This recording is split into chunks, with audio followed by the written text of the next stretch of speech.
नमस्कार प्रिय मेष राशि वाले, मैं हूं एस्ट्रोलॉजर डॉक्टर रवि गुप्ता और स्वागत करता हूं साल के अंतिम महीने यानी 1 से लेकर के 31 दिसंबर के मध्य का संपूर्ण मासिक राशिफल यानी मंथली हॉरोस्कोप में।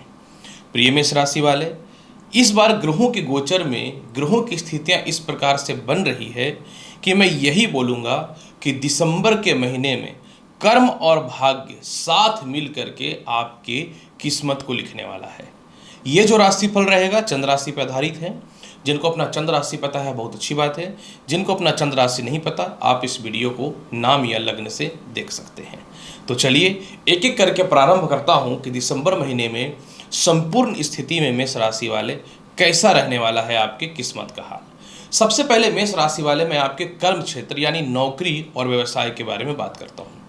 प्रिय मेष राशि वाले, आपके कर्म क्षेत्र के स्वामी शनि जो हैं ये मार्गी अवस्था में आ चुके हैं। मार्गी अवस्था में आने का मतलब है कि आप अपने कर्म क्षेत्र के लिए एक्टिव हो चुके हैं, आपके अंदर आत्मविश्वास कॉन्फिडेंस आ चुका है और कुछ नया करने के आपके मन में प्रवृत्ति उत्पन्न हो रही है।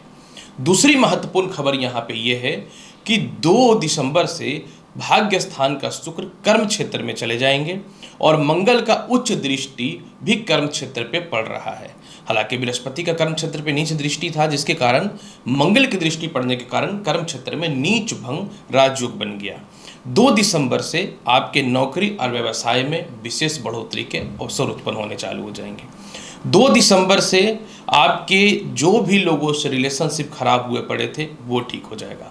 जो काफ़ी समय से घर में बैठे हुए थे, जिनको नौकरी व्यवसाय को लेकर के कोई भी रास्ता क्लियर नहीं हो रहा था, आप थोड़ा पेशेंस रखिए।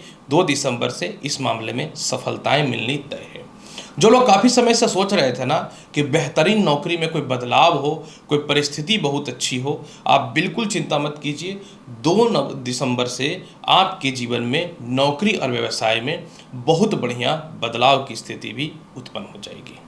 कुछ लोग बहुत समय से इसलिए बैठे हुए थे कि उनका प्रमोशन नहीं हो रहा था, पदोन्नति नहीं हो रहा था, सरकार से रिलेटेड कोई बड़े काम नहीं हो रहे थे। तो प्रिय मेष राशि वाले, 15 दिसंबर को सूर्य भाग्य स्थान में आएंगे। पंचमेश का भाग्येश होना यानी त्रिकोण का मालिक का त्रिकोण में बैठना, जिन लोगों का सालों से प्रमोशन और पदोन्नति रुका हुआ था वह 15 दिसंबर से 100% सॉल्व होना चालू हो जाएगा, जिसमें शुरुआत 11 दिसंबर से ही हो जाएगा जब बुध जो है ये 11 दिसंबर से उदय हो जाएंगे। जो लोग लॉटरी सट्टा शेयर मार्केट में पैसे लगाते हैं उनके लिए 2 दिसंबर से तो नो डाउट इनकम के सोर्स बहुत बढ़ जाएंगे, लेकिन 15 दिसंबर से इसमें 4 चांद लगने की स्थिति उत्पन्न हो जाएगी। जो लोग ये सोच रहे थे कि कुछ मोटे फंड अरेंज हो जाए जिसके चलते पार्टनरशिपिंग को आगे लेकर के जाया जाए, आपके लिए भी घबराने की बात नहीं है। 2 दिसंबर से आपको बेहतर पार्टनर का सपोर्ट भी मिल जाएगा। कैसा रहेगा विदेश यात्रा का हाल।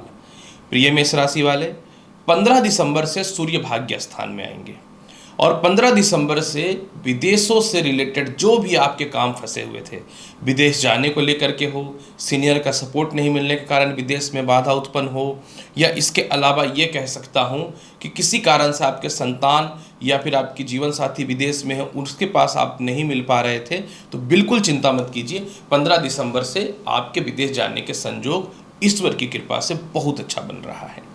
इनकम का हाल कैसा रहेगा, क्योंकि बिना पैसे का तो संसार में कुछ भी नहीं चलना है। प्रिय मेष राशि वाले, आपके धन का मालिक शुक्र जो है ये 2 दिसंबर से कर्म क्षेत्र में आ जाएगा। ये बहुत ही प्रबल योग है और शुक्र के ऊपर मंगल की दृष्टि पड़ने से इसमें विशेष बढ़ोतरी के अवसर उत्पन्न होंगे। 2 दिसंबर से आपके इनकम के सोर्स बहुत जबरदस्त बढ़ते हुए नजर आएगा। 2 दिसंबर से जो है आपके कहीं पैसे फंसे हुए थे, आपने कहीं इन्वेस्टमेंट कर रखा था, कोई कंपनी को आप चाह रहे थे कि बंद करके उससे पैसे निकाल लें, पार्टनरशिपिंग से पैसे निकाल लें, वो भी ज़बरदस्त निकलता हुआ दिखेगा। बाकी जो लॉटरी सट्टा से मार्केट में पैसा लगा रहे हैं उनके लिए 15 दिसंबर से इनकम का सोर्स बहुत ज़बरदस्त होगा और पूरे महीने मंगल का आय भाव पे दृष्टि पड़ने का मतलब ये हुआ कि कहीं कोई प्रॉपर्टी वगैरह में आपके पैसे फंसे हुए हैं, कोई मेंटेनेंस वगैरह का पैसे नहीं मिल रहे थे, कानूनी अड़चने, ये सभी पैसे निकलने प्रारंभ हो जाएंगे। मतलब आपके जीवन में 2 दिसंबर से जबरदस्त जो है धन के योग बन रहे हैं। मतलब इस महीने पैसे की भी कहीं से कोई कमी नजर आ ही नहीं रहा है। कैसा रहेगा दाम्पत्य जीवन का हाल। प्रिय मेष राशि वाले, ये बहुत बड़ी कड़वी सच्चाई है कि 2 महीने से आपका वैवाहिक जीवन ठीक नहीं है, ढंग के विवाह के रिश्ते नहीं आ रहे हैं, बिना मतलब का खटपट की स्थिति और थोड़ा सा शक की भावनाएं भी उत्पन्न हो रही हैं। सप्तमेश आपकी कुंडली में 2 दिसंबर से शुक्र कर्म क्षेत्र में जा रहे हैं। 2 दिसंबर से आपका वैवाहिक जीवन ठीक होगा, विवाह के रिश्ते बहुत ही अच्छे अच्छे आने होंगे।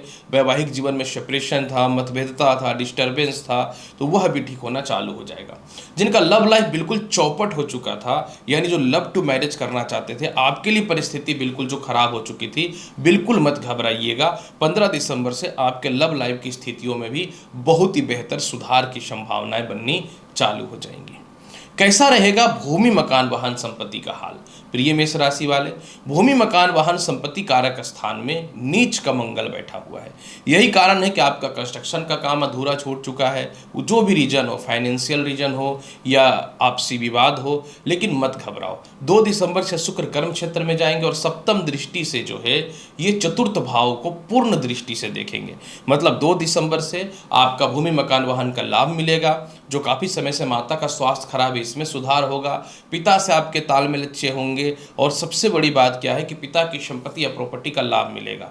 सबसे बड़ा खासियत है कि 2 दिसंबर से ससुराल पक्ष से कोई मेंटेनेंस या प्रॉपर्टी वगैरह विवाद है तो वह भी ठीक होता हुआ नजर आएगा। हालांकि इसमें बेहतर सुधार ज़्यादा बढ़िया 15 दिसंबर से दिखना चालू होगा। कैसा रहेगा मेष राशि वाले शिक्षा और संतान का हाल? प्रिय मेष राशि वाले, शिक्षा और संतान कारक आपकी कुंडली में और कोई नहीं, सूर्य है। और ये सच्चाई है कि 15 दिसंबर तक आपकी कुंडली में संतान पक्ष को लेकर कष्ट रहेगा। संतान की तरक्की हो, शिक्षा हो, वैवाहिक जीवन हो, उसको लेकर के 15 दिसंबर तक समस्या है। 15 दिसंबर तक आपको शिक्षा में बाधा होगा। कोई जॉब है या इंटरव्यू है, उसमें बहुत ज़्यादा सफलताएं नहीं मिल सकती, इसीलिए घबराने की कोई आवश्यकता नहीं है। 15 दिसंबर से पंचमेश भाग्येश हो रहे हैं, यानी आपके फॉरेन में एडमिशन्स के चांसेस बनेंगे, संतान कंसीव होने का योग बनेगा, संतान से तरक्की होने का योग बनेगा, संतान से तालमेल ठीक होगा, उनके स्वास्थ्य में सुधार होगा। किसी प्रकार का जॉब है या इंटरव्यू है या मनचाह कॉलेज में एडमिशन कराने हैं, उसके लाभ मिलते हुए नजर आएंगे। और सबसे बड़ी बात क्या है 15 दिसंबर से, कि अगर आपके संतान आपसे दूर हैं तो आप उससे मिल भी सकते हैं। ये सबसे बड़ा प्लस पॉइंट रहेगा। जहाँ तक द्वितीय संतान की बात मैं करूँ, द्वितीय संतान से 2 दिसंबर से तालमेल भी ठीक हो जाएगा। उनकी जीवन की तरक्की के भी बेहतरीन अवसर खुल जाएंगे। अब यहाँ पे रहता है कि स्वास्थ्य का हाल कैसा है? प्रिय मेष राशि वाले, आपके स्वास्थ्य कारक आपकी कुंडली में और कोई नहीं, स्वयं बुध है। और ये 11 दिसंबर तक अष्टम भाव में अस्त है। 11 दिसंबर से ये उदय हो जाएंगे। यानी सबसे पहला बात कि 15 दिसंबर तक बुधादित्य योग भी है, तो 15 दिसंबर तक जिनको पेट की समस्या, सरदर्द की समस्या थी, वो सॉल्व हो जाएगा। 15 दिसंबर के बाद थोड़ा सा नसों में खिंचाव हो सकता है, खैर घबराने की कोई आवश्यकता नहीं है। जिन लोगों को भी केस मुकदमा को लेकर बहुत परेशानी है या अस्थिरता है या डिस्टर्बेंस है, बिल्कुल मत घबराइए। सूर्य भाग्य स्थान में जा रहे हैं 15 दिसंबर से। कोई भी केस मुकदमा है या विवाद है वो सॉल्व होना चालू हो जाएगा। हालांकि बुध उदय 11 दिसंबर से इसका प्रभाव दिखना चालू हो जाएगा, लेकिन 15 दिसंबर के बाद से कोई भी कानूनी पछड़े हो, किसी प्रकार के स्कैम हुआ हो या घोटाला हुआ हो या फर्जी आरोप में आपको फंसा दिया गया हो, बिल्कुल मत घबराइएगा। 15 दिसंबर से सॉल्व होता हुआ नजर आ रहा है। उपाय के तौर पे क्या करना चाहिए? 15 दिसंबर तक जल में गुड़ डाल करके सूर्य को अर्घ्य दीजिए और 15 दिसंबर से कंटिन्यू जो है ओम श्रीम श्रीय नमः मंत्र का 108 बार शाम में 6 से 8 बजे के मध्य में जाप करिए। तो आप देखिएगा मेष राशि वाले, पूरा का पूरा महीना आपका बहुत ही अच्छा और लाजवाब जाएगा। तो प्रिय मेष राशि वाले, दिसंबर महीने का संपूर्ण भविष्य फल मैंने आपके समक्ष प्रस्तुत कर दिया। उम्मीद करता हूं कि बताई गई जानकारी से पूर्ण रूप में संतुष्ट होंगे। चैनल पर नए हैं तो लाइक करिए, शेयर करिए, सब्सक्राइब करिए। मिलूंगा अगली वीडियो में और महत्वपूर्ण और ज्ञानवर्धक जानकारी के साथ। तब तक के लिए नमस्कार, अच्छे से रहिए, धन्यवाद।